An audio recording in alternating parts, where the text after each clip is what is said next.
વડાપ્રધાન નરેન્દ્ર મોદી સુરતમાં રાત્રિ રોકાણ કરનાર હોય ત્યારે વડાપ્રધાન ડિનરમાં સાત્વિક ભોજન લેશે।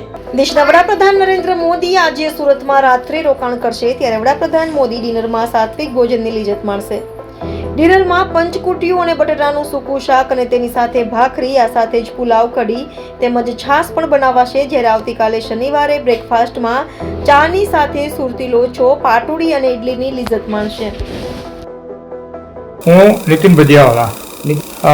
એક વાતની ખુશી છે કે જ્યારે નરેન્દ્રભાઈ મુખ્યમંત્રી હતા ત્યારે ઘણી વખત મારે ત્યાંથી ટિફિનો મેં મોકલાવ્યા છે। એમને ત્યાંથી પણ સીએમઓમાંથી આગ્રહ રહેતો કે મારે ત્યાંથી, એટલે મને જ ફોન આવે અને હું અહીંયાથી લઈને એરપોર્ટ પહોંચાડવા જતો હતો।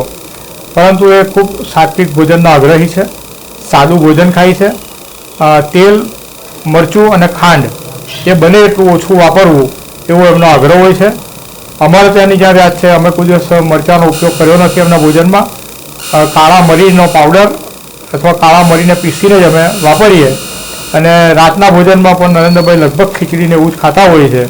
અને અત્યારે બપોરે પણ જે કંઈ ભોજન લે પણ એ એકદમ લિમિટેડ ભોજન લેવું અને યોગ કરવા, જેને કારણે સ્વાસ્થ્ય સારું રહે અને જે રીતે અત્યારે કામગીરી કરે છે એ રીતની કરી શકે।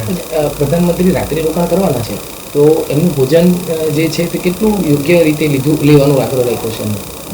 બિલકુલ, મેં કીધું ને કે ખીચડીને એવું સાદું જ ભોજન લેતા હોય છે અને સાદું જ ભોજન ખાય છે।